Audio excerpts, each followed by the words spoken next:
afternoon, everyone. Good afternoon. Myself, Fatima Gupta from Ramanjan classes, and today we are going to revise the second chapter of macroeconomics, that is foreign exchange rate. तो start करते हैं chapter के introduction से। तो हम सबको पता है कि हर एक जो कंट्री है उसकी खुद की कोई ना कोई करेंसी होती है जो कि रेडीली एक्सेप्टेबल होती है, उसकी खुद की डोमेस्टिक टेरिटरी में अलाउड है। फॉर एग्जांपल अगर हम इंडिया का देखें तो आईएनआर इंडियन नेशनल रूपी, अगर हम यूएस की बात करें तो यूएस डॉलर, जापान की बात करें तो जापानीज येन, इस तरीके से। अब अगर हम इंटरनल ट्रेड कर रहे हैं, डोमेस्टिक ट्रेड कर रहे हैं, तो उसमें तो हमें करेंसी को एक्सचेंज कराने की नहीं चाहिए, लेकिन in case of international trade हमें करेंसी को एक करेंसी को दूसरी करेंसी में एक्सचेंज कराना होगा, क्योंकि हर एक जो कंट्री है वो ये चाहती है कि जो हमें पेमेंट रिसीव हो वो हमारी ही करेंसी में रिसीव हो। ठीक है, तो यहीं से जो कॉन्सेप्ट आता है वो आता है फॉरेन एक्सचेंज। तो जो चैप्टर का नाम है वो दो कंपोनेंट से बना है, फॉरेन एक्सचेंज और फॉरेन एक्सचेंज रेट। सबसे पहले बात करते हैं फॉरेन एक्सचेंज की। It refers to all currencies other than the domestic currency of a given country. एक गिवन कंट्री की डोमेस्टिक करेंसी को छोड़ के वर्ल्ड में जितनी भी करेंसी है वो सब क्या है, फॉरेन एक्सचेंज है। फिर से अगर हम इंडिया का एग्जांपल लें तो आईएनआर को छोड़ के वेदर वो जापानीज येन है, डॉलर, पाउंड, यूरो, वो सब क्या है, हमारे लिए फॉरेन एक्सचेंज है, जिसे हम फॉरेन करेंसी भी बोलते हैं। नेक्स्ट है कि फॉरेन एक्सचेंज रेट का मीनिंग क्या है। फॉरेन एक्सचेंज रेट वो रेट है जिस रेट पे हम एक करेंसी को दूसरी करेंसी से एक्सचेंज करें, या फिर हम दूसरे शब्दों में इसको ये भी बोल सकते हैं कि it represent the price of one currency, कि एक करेंसी का जो प्राइस है वो दूसरी करेंसी के टर्म्स में क्या। फॉर एग्जांपल जैसे यहाँ पे दिया हुआ है कि जो एक यूएस डॉलर है उसकी वैल्यू है ₹85। अगर हम किसी फॉरेन करेंसी को डोमेस्टिक करेंसी के टर्म्स में रिप्रेजेंट करेंगे that is known as direct, लेकिन अगर हम होम करेंसी को फॉरेन करेंसी के टर्म्स में एक्सप्रेस करेंगे that is known as indirect. Next है कि सिस्टम्स क्या क्या एक्सचेंज रेट के। तो मेनली तीन सिस्टम है, fixed exchange rate system, flexible exchange rate system और manage floating exchange rate system. सबसे पहले बात करते हैं फिक्स्ड एक्सचेंज रेट सिस्टम की। तो जैसे कि इसके नाम में ये फिक्स्ड, जो कि गवर्नमेंट ने फिक्स कर दिया कि यही रेट रहेगा। इसका जो बेसिक पर्पज है इस सिस्टम को अडॉप्ट करने का वो ये है कि जो फॉरेन स्टेबिलिटी रहे, जो मूवमेंट है कैपिटल का एक कंट्री से दूसरी कंट्री में, वो आराम से। हिस्टोरिकली इसके दो इंपॉर्टेंट पार्ट थे, एक था gold standard system of exchange rate जिसको mint parity value of exchange rate भी बोलते हैं, और दूसरा है Bretton Woods system of exchange rate जिसको हम adjustable peg system of exchange rate भी बोलते हैं। सबसे पहले बात करते हैं gold standard system of exchange rate. तो ये जो सिस्टम था ये 1920 से भी पहले एग्जिस्ट करता था, यानी कि 100 साल से भी ज्यादा हो गए इसको बंद हुए। ठीक है, तो इसमें क्या था कि जो हर एक कंट्री थी उसकी जो करेंसी थी उसको गोल्ड की टर्म्स में अपनी करेंसी की वैल्यू को एक्सप्रेस करना होता था। फॉर एग्जांपल मान लो कि जो हमारा इंडियन रुपया है उसमें 5 ग्राम गोल्ड आता है, ठीक है, और जो यूएस डॉलर है, एक यूएस डॉलर है उसमें 10 ग्राम गोल्ड है। तो यहाँ पे अगर हम अपना बेसिक मैथ्स लगाएं तो हमें $1 को खरीदने के लिए कितने रुपए देने होंगे, ₹2। तो इस तरीके से एक्सचेंज रेट क्या होते थे, डिफाइन होते थे, है ना। इसको हम mint parity value of exchange भी बोलते हैं, क्योंकि मिंट वैल्यू का मतलब ही क्या होता है कि किसी भी करेंसी की गोल्ड वैल्यू क्या। नेक्स्ट है Bretton Woods system of exchange rate. Bretton Wood भी एक फिक्स्ड एक्सचेंज रेट सिस्टम ही था, इसमें कुछ एडजस्टमेंट हम कर सकते थे लेकिन आईएमएफ की परमिशन से, इंटरनेशनल मॉनेटरी फंड की, तो इस वजह से इसको adjustable peg system of exchange rate भी बोलते हैं।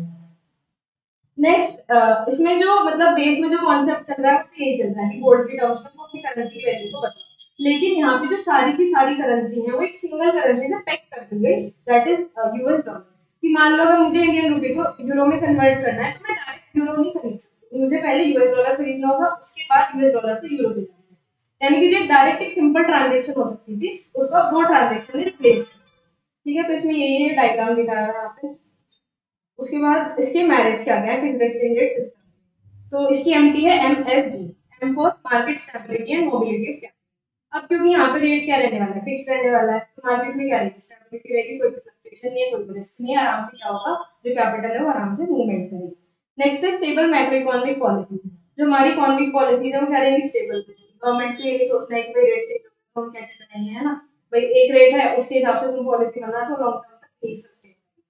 ठीक है, next is growth of international trade. अब क्योंकि लोगों को रिस्क नहीं है कि भाई कि मतलब अगर हमें लॉस हो गया तो प्रॉफिट हो गया, तो यहाँ पे क्या होगा, ग्रोथ होगा इंटरनेशनल ट्रेड, क्योंकि लोग अच्छे से इन्वेस्ट करेंगे उसके अंदर। नेक्स्ट है कि डीमेरिट्स क्या क्या है फिक्स्ड एक्सचेंज रेट सिस्टम। इसी में एमटी है huge gold discourage, huge gold discourage. सबसे पहले है huge reserves of gold required. अब क्योंकि हर एक जो कंट्री है उसको अपनी करेंसी की वैल्यू बतानी है गोल्ड में, तो हमें हमारे पास कोई पीछे बैकअप भी तो होना चाहिए ना कि भाई हाँ इसके बेसिस पे हम बोल रहे हैं कि इतना गोल्ड आता है। तो हमें भी जो गोल्ड के रिजर्व्स है वो मेंटेन करने पड़ेंगे। नेक्स्ट है huge reserves of gold under the movement of capital. अब मान लो मेरे पास 100 करोड़ रुपए थे, मैंने फिर से 40 करोड़ रुपए लगा दिए रिजर्व्स को मेंटेन, तो मैं कितने से इंटरनेशनल ट्रेड कर सकती हूँ? 60 करोड़ से। लेकिन तो मतलब कहीं ना कहीं ये क्या कर रहा है, जो 100 करोड़ का हम मूवमेंट करा सकते थे कैपिटल का, वो कितने का हो पाएगा? 60 करोड़ का। तो इस वजह से उसको हैंडल कर रहा है कैपिटल के मूवमेंट। नेक्स्ट है डिस्करेज वेंचर कैपिटल। अब सबसे पहले देख लेते हैं कि वेंचर कैपिटल क्या होती है। तो वेंचर कैपिटल होती है कि जब कोई पर्सन फॉरेक्स में या इंटरनेशनल मार्केट में इन्वेस्ट करता है इस पर्पज से कि उसको आने वाले टाइम में प्रॉफिट हो। अब यहाँ पे तो रेट क्या रहने वाला है? सेम रहने वाला है, ना प्रॉफिट ना लॉस। तो उससे क्या है कि ये डिस्करेज करता है वेंचर कैपिटल, कोई भी उसमें इन्वेस्ट नहीं करेगा। नेक्स्ट है fixed exchange rate may not be the equilibrium rate. ये जरूरी नहीं है कि जो रेट गवर्नमेंट ने फिक्स किया वो इक्विलिब्रियम रेट की हो, वो अपना मैनिपुलेशन भी उसमें कर सकती है, अपनी कंट्री का फायदा है, किसी और कंट्री का नुकसान वहां पे हो सकता है। ठीक है, तो ये एक सिस्टम कंप्लीट हो गया। नेक्स्ट है फ्लेक्सिबल एक्सचेंज रेट सिस्टम। तो उसके नाम में ही क्या है? फ्लेक्सिबल, कि जो फ्लेक्सिबल है, जो फ्लक्चुएट हो सकता है। तो ये एक ऐसा सिस्टम था जहाँ पे जो रेट था किससे निकलता था? मार्केट फोर्सेस से निकलता था, यानी कि डिमांड और सप्लाई से, अलग अलग करेंसी की जो कि फॉरेन एक्सचेंज मार्केट में क्या होती है, उनकी डिमांड और सप्लाई।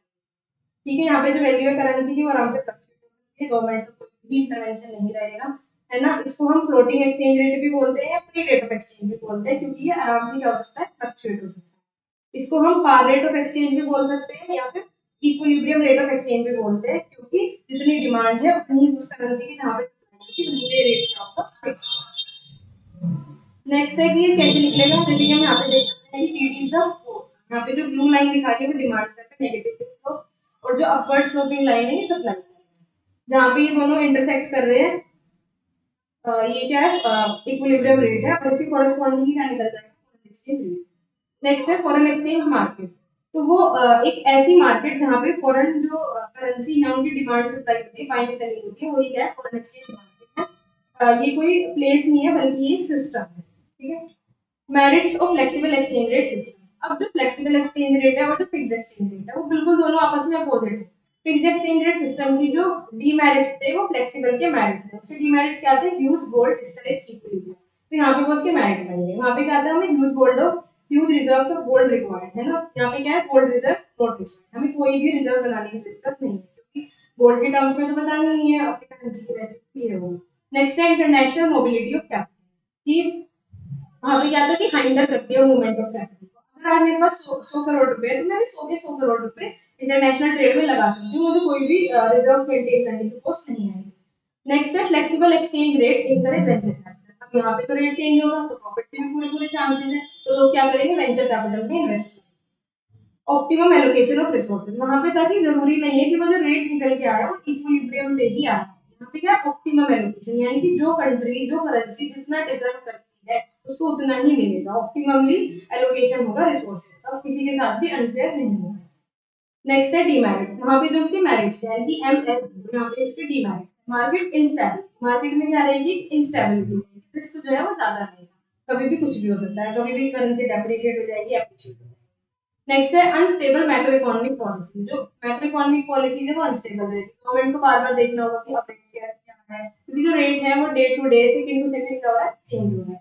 नेक्स्ट है बायलेटरल ट्रेड बिकम्स डिफिकल्ट, जो बायलेटरल ट्रेड है यानी कि जो दो कंट्री के बीच में जो ट्रेड हो रहा है वो डिफिकल्ट हो रहा है ना, वही कि भाई फ्लक्चुएशंस आ रही हैं, आज मैंने किसी और रेट पे देखा था वो रेट चेंज हो गई थोड़ी देर में, तो domestic economy becomes more vulnerable to external, ये एक्स्ट्रा पॉइंट है कि जो डोमेस्टिक इकोनॉमी है वो वल्नरेबल हो जाती है, यानी कि वो वीक पड़ जाती है एक्सटर्नल से। अगर बाहर कोई भी चेंज आए तो मेरी कंट्री पे डायरेक्ट, मेरी करेंसी पे भी और कंट्री पे भी डायरेक्ट इम्पैक्ट पड़ सकता है, तो इस तरीके से वो वल्नरेबल है। नेक्स्ट सिस्टम है manage floating exchange rate system. अब इसका नाम देखते हैं, इसमें क्या है? मैनेज फ्लोटिंग, यानी कि रेट फ्लोट तो करेगा लेकिन एक मैनेजेबल लिमिट में, कि हमने इतनी लिमिट सेट कर दी, या तो इससे ऊपर जा सकता है, मतलब इससे ऊपर या इससे नीचे नहीं जा सकता, उस लिमिट में वो फ्लोट कर सकता है। It is a system in which exchange rate is determined by the forces of demand and supply. Rate तो डिमांड और सप्लाई से ही निकलेगा, लेकिन at the same time central bank intervene, जो सेंट्रल बैंक है वो इंटरवीन करेगा कि एक्सचेंज रेट जो है वो डिजायर्ड लिमिट के अंदर ही रहे। In other words, it is a system of floating exchange rate with occasional intervention by the RBI। ठीक है, इसको हम हाइब्रिड भी बोलते हैं क्योंकि ये मिक्सचर है, इसमें कुछ जो फंक्शन है वो फिक्स के हैं और कुछ फ्लेक्सिबल है। अब क्योंकि भाई जब रेट आप निकल रहा था डिमांड और उससे सप्लाई से और उन्होंने छेड़छाड़ की, तो इसलिए इसका नाम डर्टी फ्लोटिंग भी तो ये हमारे तीनों सिस्टम खत्म हो जाते हैं। अब हम यहाँ पे चार कॉन्सेप्ट पढ़ते हैं, currency depreciation, currency devaluation, currency revaluation और करेंसी। जो करेंसी डेप्रिसिएशन है और जो करेंसी डिवैल्यूएशन है वो सिमिलर कॉन्सेप्ट है, सेम नहीं सिमिलर कॉन्सेप्ट। सिमिलरली जो करेंसी रिवैल्यूएशन है और जो करेंसी एप्रिसिएशन है वो भी सिमिलर कॉन्सेप्ट। सबसे पहले बात करते हैं करेंसी डेप्रिसिएशन और डिवैल्यूएशन। करेंसी डेप्रिसिएशन होता है कि हमारी करेंसी की वैल्यू का कम हो जाना अपने आप से कम हो जाना, फ्लेक्सिबल एक्सचेंज रेट सिस्टम का बढ़ जाना, ठीक है, दूसरी करेंसी के कंपैरिजन में। जबकि ऑन द अदर हैंड अगर हम उसकी बात करें डिवैल्यूएशन की, तो उसमें क्या है कि गवर्नमेंट क्या करती है, हमारी करेंसी की वैल्यू को क्या कर देती है, कम कर देती है, जो एक्सचेंज रेट है उसको बढ़ा देती है, ठीक है। तो एक में तो वो अपने आप हो रहा है और एक में गवर्नमेंट उसको जानबूझ के कर रही है। तो दोनों का लेकिन जो इम्पैक्ट आएगा एक्सपोर्ट और इम्पोर्ट में वो सेम है ना। कैसे? फॉर एग्जाम्पल आज मान लो $1 की वैल्यू 80 रुपए, अब हमारी करेंसी क्या होगी, डेप्रिशिएट हो गई या डिवैल्यू हो गई, तो गवर्नमेंट ने करा, ठीक है। तो फॉरेन एक्सचेंज रेट बढ़ा, तो यानी कि अब $1 मान लो 90 रुपए में। तो अगर हम फॉरेनर के पॉइंट ऑफ व्यू से देखें तो पहले फॉरेनर $1 से 80 रुपए का सामान लेके जा सकते थे, लेकिन अब वो कितने का लेके जा सकते हैं, 90 रुपए का। तो यानी कि वो ज्यादा यहाँ से खरीदना चाहेगा तो एक्सपोर्ट क्या हो जाएंगे, बढ़ जाएंगे। लेकिन अगर हम किसी इंडियन के पॉइंट ऑफ व्यू से देखें तो पहले उसको $1 खरीदने के लिए 80 रुपए देने पड़ रहे थे, अब उसको कितने देने पड़ेंगे, 90। तो कम चाहेगा इम्पोर्ट करना। तो इस तरीके से जो करेंसी डेप्रिसिएशन या डिवैल्यूएशन है उसका इम्पोर्ट पे पॉजिटिव इम्पैक्ट है और एक्सपोर्ट पे पॉजिटिव इम्पैक्ट है और इम्पोर्ट पे नेगेटिव, ठीक है। नेक्स्ट है कि करेंसी रिवैल्यूएशन और करेंसी एप्रिसिएशन। करेंसी अप्रिसिएशन होती है मार्केट डिमांड या सप्लाई की, हमारी करेंसी की वैल्यू बढ़ गई दूसरी करेंसी के कंपैरिजन में, यानी कि फॉरेन एक्सचेंज रेट है वो कम हो गया। जबकि जो करेंसी रिवैल्यूएशन है वो गवर्नमेंट करती है जानबूझ के हमारी करेंसी की वैल्यू को बढ़ा देना, यानी फॉरेन एक्सचेंज रेट को कम कर देना। इन दोनों का भी इम्पैक्ट एक्सपोर्ट और इम्पोर्ट पे सेम पड़ेगा। फिर से अगर हम एग्जांपल लेंगे, $1 मान लो 80 रुपए का था और अब हमारी करेंसी अप्रिशिएट हो गई तो वो 70 का आने लगा $1। तो अगर हम फॉरेनर के पॉइंट ऑफ व्यू से देखें तो पहले वो 80 रुपए का सामान लेके जा सकता था $1 में, लेकिन अब वो कितने का लेके जा सकता है, 70 का। तो यहाँ से कम लेना चाहेगा तो एक्सपोर्ट कर देंगे, कम हो जाएंगे। लेकिन अगर हम किसी इंडियन के पॉइंट ऑफ व्यू से देखें तो पहले उसको $1 खरीदने के लिए 80 रुपए देने पड़ रहे थे, लेकिन अब कितने देने पड़ रहे हैं, 70। तो ज्यादा लेगा तो हमारे इम्पोर्ट्स क्या हो जाएंगे, बढ़ जाएंगे। तो करेंसी एप्रिसिएशन या करेंसी डिप्रिसिएशन का एक्सपोर्ट पे नेगेटिव इम्पैक्ट होगा और इम्पोर्ट पे पॉजिटिव। ये सब यहाँ पे वही लिखता है।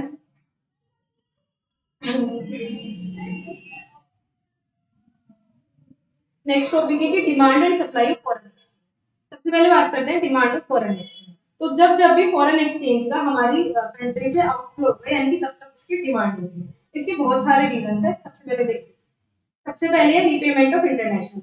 अगर किसी इंडियन ने या गवर्नमेंट ने हमारी बाहर से लोन लिया है उसको रीपेमेंट करनी है तो वो डिमांड करेगी किसकी, फॉरेन एक्सचेंज, ठीक है। तो तब डिमांड आएगी। नेक्स्ट है import of goods and services. अगर हमें बाहर से क्या मंगाना है, गुड्स या सर्विसेज अवेल करनी है तब तो हम क्या करेंगे, फॉरेन एक्सचेंज की डिमांड करेंगे। नेक्स्ट है टूरिज्म।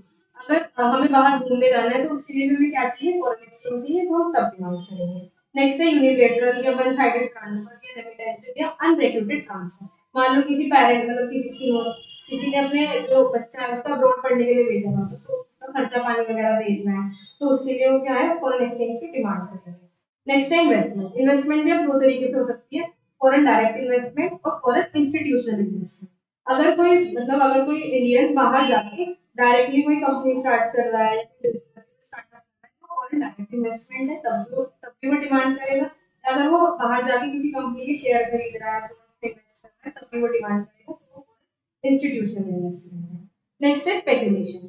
तो स्पेकुलेशन होती है, मतलब हिंदी में अगर इसका मीनिंग देखें तो है सट्टे, कि हमारे जो कंट्री के लोग हैं वो हमारी ही करेंसी की बर्बादी का मजा ले रहे हैं। वो चाहते हैं कि हमारी करेंसी क्या हो, डेप्रिशिएट। कैसे? मान लो किसी ने या मैंने $1 खरीदा 80 रुपये। अब अगर मैं चाहूँ करेंसी डेप्रिशिएट हो जाए तो यानी कि जो एक्सचेंज रेट है वो क्या हो जाएगा, बढ़ जाएगा। तो $1 मान लो 90 रुपए का हो गया, तो मैं उस डॉलर को देखिए कितने ले लूंगी, 90 रुपए ले लूंगी। तो मैंने यहाँ पे प्रॉफिट कमा लिया। तो इस तरीके से लोग स्पेकुलेशन, ठीक है। ये डिमांड कर्व है जो कि डाउनवर्ड स्लोप है।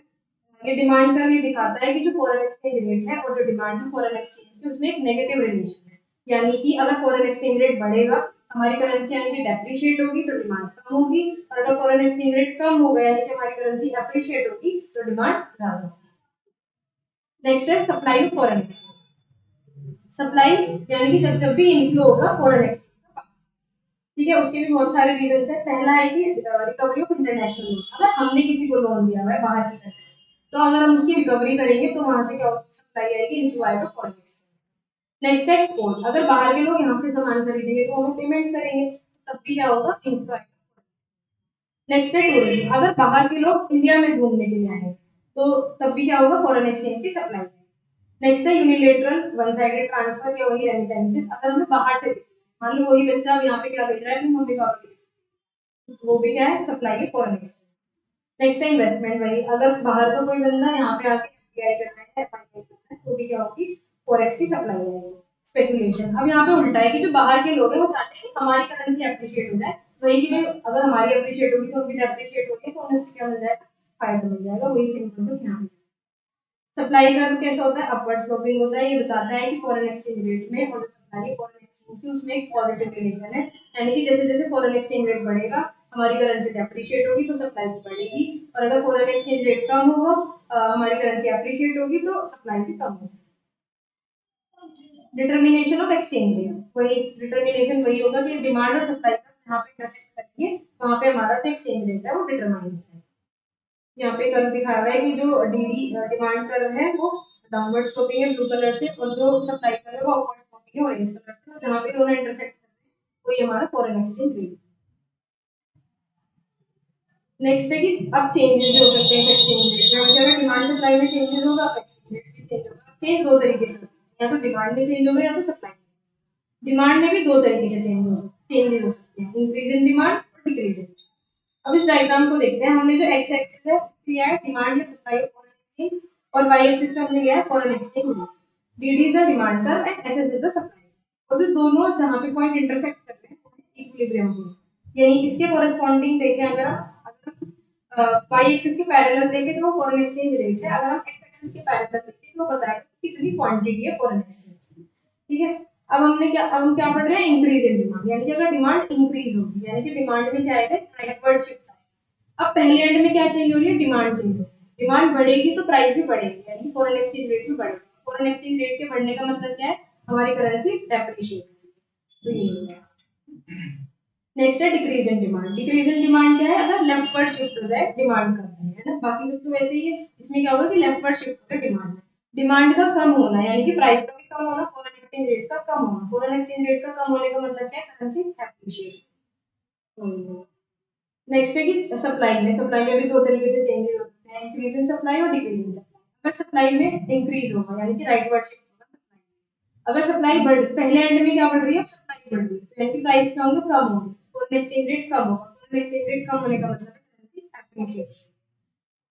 नेक्स्ट है डिक्रीज इन सप्लाई, यानी कि सप्लाई कर्व में लेफ्टवर्ड शिफ्ट है, पहले एंड में फिर से सप्लाई चेंज हो गई तो प्राइस बढ़ेंगे यानी फॉरेन एक्सचेंज रेट बढ़ेगा तो हमारी करेंसी डेप्रिशिएट। नेक्स्ट है फॉरेन एक्सचेंज मार्केट, तो फॉरेन एक्सचेंज मार्केट एक ऐसी मार्केट है जहाँ पे जो फॉरेन करेंसीज है उनकी डिमांड या सप्लाई या फिर उनकी बाइंग और सेलिंग होती है। इन बायर्स और सेलर्स में इंडिविजुअल्स भी आते हैं, फर्म्स भी आते हैं, foreign exchange brokers, commercial bank, central bank, सब लोग। ठीक है, बाकी सभी मार्केट जैसे हमें पता है कि मार्केट अब मॉडर्न सेंस में कोई प्लेस नहीं है बल्कि इट इज अ सिस्टम, तो यहाँ पे भी वही है, the transaction in this market, मतलब ऐसा नहीं है कि बस कुछ ही फॉरेन करेंसी है, दुनिया जहां की जितनी फॉरेन करेंसी है सबकी डिमांड सबकी सप्लाई यहाँ पे। अब देखते हैं कि फंक्शंस क्या है फॉरेन एक्सचेंज मार्केट। तो फॉरेन एक्सचेंज मार्केट के मेनली तीन function, transfer function, credit function और हेजिंग फंक्शन। सबसे पहले बात करते हैं ट्रांसफर फंक्शन। तो ट्रांसफर फंक्शन का मतलब उसमें ये है, फॉरेन एक्सचेंज मार्केट उसमें हेल्प कराती है कि ये ट्रांसफर कराती है परचेजिंग पावर। और कैसे कराती है, मान लो मैंने यहाँ से एक्सपोर्ट करा गुड्स या सर्विसेज, तो जो वो फॉरेनर है वो मेरे को पेमेंट करेगा, तो यानी कि उसका जो पैसा है वो मेरे पास आ गया, उसकी परचेजिंग पावर क्या होगी, कम होगी, मेरी परचेजिंग पावर क्या होगी, बढ़ेगी, तो यहाँ पे क्या होगा, ट्रांसफर हो गया परचेजिंग पावर, तो इस तरीके से। नेक्स्ट है क्रेडिट फंक्शन, जो फॉरेन एक्सचेंज मार्केट है वो क्रेडिट फंक्शन भी मतलब करती है, परफॉर्म करती है, ये हमें क्रेडिट देने में क्या करती है, हेल्प करती है। मोस्टली यहाँ पे बिल्स ऑफ एक्सचेंज चलते हैं जिनका मैच्योरिटी पीरियड 3 महीने है। ठीक है, नेक्स्ट इज हेजिंग फंक्शन। तो अब अगर मेरे को डर लग रहा है कि भाई आने वाले टाइम में जो रेट है वो चेंज हो सकता है, तो मैं अपने रिस्क को मिनिमाइज करने के लिए मैं ट्रांजेक्शन तो मतलब ये बोलूंगी कि हम आज वाले प्राइस पे वो करेंगे, लेकिन फ्यूचर डेट में हम उसको सेटल करेंगे। प्राइसेस तो आज के रहेंगे, करंट प्राइसेस को करेंगे, लेकिन फ्यूचर डेट में हम उसको सेटल करेंगे। इसका जो मेन पर्पज है वो यही है कि भाई उनको लॉसेस ना हो आने वाले टाइम में एक्सचेंज रेट की चेंज होने की वजह से। Next is kinds of foreign exchange market. तो दो तरीके की मार्केट होती है, स्पॉट मार्केट और फॉरवर्ड। सबसे पहले बात करते हैं स्पॉट मार्केट। तो स्पॉट मार्केट एक ऐसी मार्केट होती है जहाँ पे जो ट्रांजेक्शन है वो ऑन द स्पॉट क्या होगी, मतलब तभी रिसीव होगी, तभी पेमेंट होगी। और जनरली 2 बिजनेस डेज का टाइम होता है। बिजनेस डेज यानी कि जो वर्किंग डेज होते हैं, उसमें सैटरडे संडे वगैरह है, जो हॉलीडे है वो सब हटा के। तो स्पॉट मार्केट डेली नेचर की होती है, जो हमें अगर डेली नेचर की जो एक्सचेंज है, जो हमें ट्रांजेक्शन करनी है, वो उससे यहाँ पे होती है। और जो रेट इस मार्केट में चलता है उसको हम बोलते हैं स्पॉट एक्सचेंज रेट या फिर current rate of exchange. Next है फॉरवर्ड मार्केट। फॉरवर्ड मार्केट एक ऐसी मार्केट है जहाँ पे जो सेल और परचेज होती है फॉरेन करेंसी की, वो हम डिसाइड तो आज के रेट पे कर लेंगे। रेट तो आज डिसाइड हो जाएगा, लेकिन जो सेटल होगी ट्रांजेक्शन वही फ्यूचर डेट पे सेटल। इसमें जो रेट चलता है फॉरवर्ड मार्केट में उसको बोलते हैं फॉरवर्ड एक्सचेंज रेट। मतलब वही कि आज साइन कर लेंगे हम किसी भी ट्रांजेक्शन को, लेकिन वो कंप्लीट होगी लेटर डेट। ठीक है। इसका जो फॉरवर्ड कॉन्ट्रैक्ट जो बनाया जाता है वो 2 रीजन की वजह से बनाया जाता है। एक तो वही कि भाई लॉस कम हो, हमने आज ही डिसाइड कर लिया कि ऐसे ऐसे करेंगे, अब हमें आने वाले करेंगे भाई कम हो ज्यादा हो कुछ भी। ठीक है। और to make a profit to speculation, अगर आने वाले टाइम में वही करेंसी अप्रिशिएटेड अप्रिशिएट हुई तो कोई एक पार्टी क्या ले जाएगी, फायदा ले जाएगी, स्पेकुलेशन। Thank you.